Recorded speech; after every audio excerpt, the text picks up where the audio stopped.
how to log into Bank of America mobile app. In order to log into Bank of America mobile app, you must already have an account, and to begin with, simply install the app first thing. So go to your respective app store, type in BOA on the search bar or Bank of America and install the app. So click on the install button, wait for it to completely install. After the application is completely installed, what next you need to do is now then click on the open button, and this is where the interface will take. So click on the login button at the bottom of the page, then you'll be able to see this sort of interface.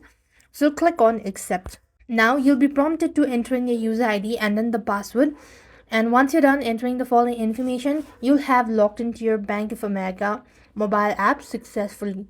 That's all. I hope the video was helpful. Make sure to like, share and subscribe. Thank you for watching. See you in the next video.